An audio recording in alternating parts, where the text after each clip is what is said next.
We will continue. Mercy, as you realize, of course, is a very deep topic.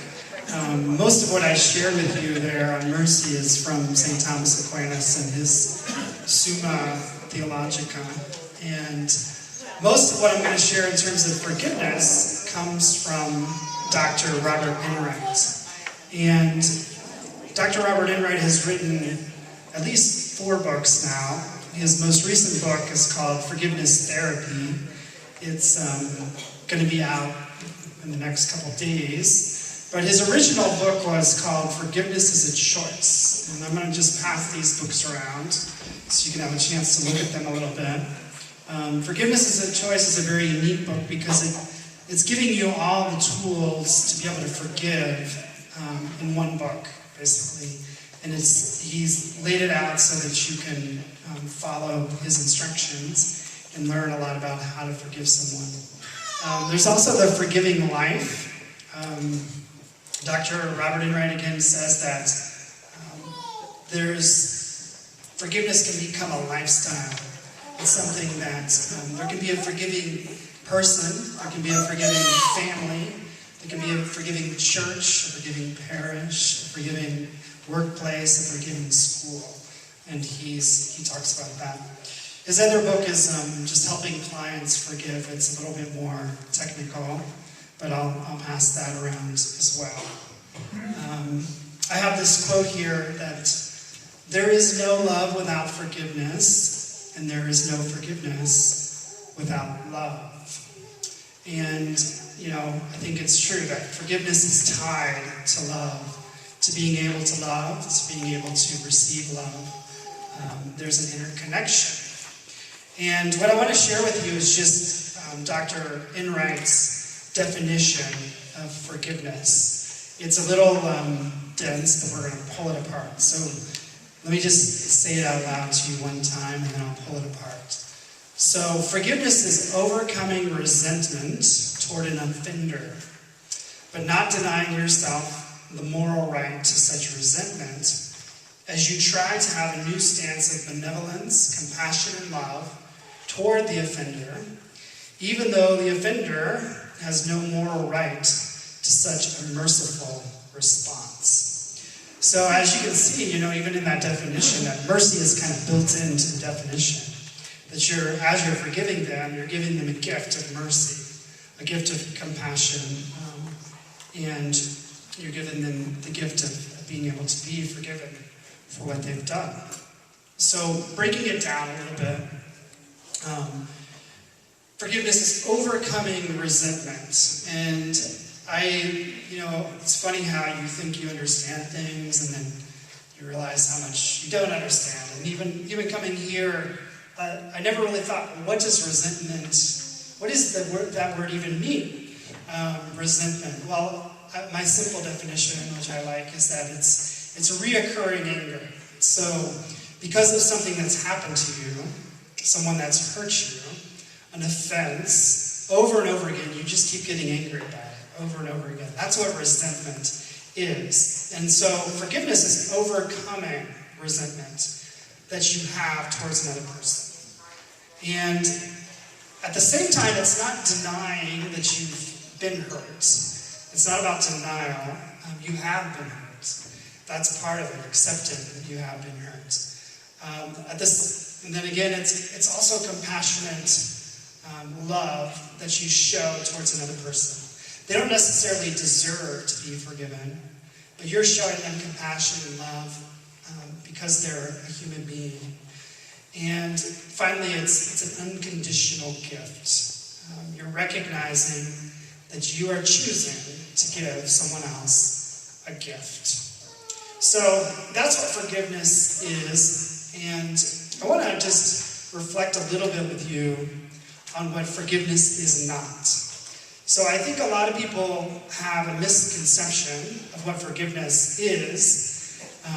And because they think they understand it, even though they really don't, they're telling themselves, well, I'm not going to forgive. Because if I forgive, then I have to do this. And I don't want to do that, so I'm not going to forgive. And in the end, it's a big misconception, and Dr. Enright, reflects on this. So the first thing, of course, that forgiveness is it's not reconciliation. So some people say, well, I'm not going to forgive because then I'll have to reconcile. I have to be in this relationship with this person again, the very person that hurt me so bad. Well, it's not necessarily reconciliation. Reconciliation requires two people. It requires two people being open to having a relationship again. Forgiveness only requires one person. And that's the amazing thing about forgiveness, is you can choose as an individual person to forgive someone. You can even choose to forgive someone that's not alive. And there's good reasons why you may choose to do that. We'll come back to that a little bit later. Forgiveness is also not, again, denying that something really bad happened. We're not denying it. We're saying, yes, something really bad happened. That's why I need to forgive you. Forgiveness is not opening up yourself to being hurt again. That's not what forgiveness is about. It's also not condoning or excusing what's happened. It's not letting someone get away with what they've done. No, you're acknowledging that something bad has happened, and it's not just condoning it or excusing it. It's also just not justifying it. Sometimes we try to justify things, and sometimes, in fact, when we reflect more deeply, we realize, I thought I needed to forgive this person, but when I think about it more deeply, they didn't, there's really nothing to forgive. I just took it too personally. It wasn't what it seemed to be at first. It's also not forgetting. It's not forgetting that this occurred. That's not what forgiveness is. It is true, I would say, that when you forgive, you're able to stop thinking about it a lot more than when you're choosing not to forgive, because oftentimes when we're choosing not to forgive, we just keep thinking about it over and over and over again. When we actually extend mercy to someone, we start to think about it less, but we're not claiming that forgiving means you're going to forget what happened. And it's not, even immediately changing your feelings. Again, you can forgive through an act of your will. You can choose to forgive. You can choose to do it. Even if you don't feel it at first. Oftentimes, feelings follow our actions. And sometimes, again, we can make an act of the will to forgive with the hope that eventually our feelings will catch up. It's not pseudo-forgiveness. Some people use forgiveness to kind of manipulate or control another person. I'll forgive you.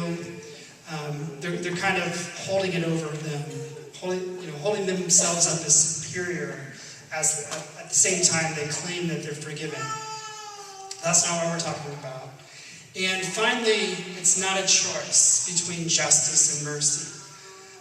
You can forgive someone who, for instance, even someone that's murdered someone that you know. You can forgive them while still believing that it's appropriate that society would show justice to this person through this person, either going to prison, for instance. There's no contradiction there. You can forgive them, but still believe that justice should take its course. Again, they're two different things. So, with all that said, what forgiveness is, definition-wise, and then what forgiveness is not. What I'd like you to do is pair back up and answer this question. Have any of these confused you in the past? Maybe you thought it equaled forgiving, but now you see that it does not. So, when you look at these 9 things that forgiveness is not, has that ever confused you in the past? And if you could pick out maybe one that's confused you, which one would that be, and why? Why did it confuse you? So go ahead and pair back up and just take, again, 3 more minutes, and then we'll continue.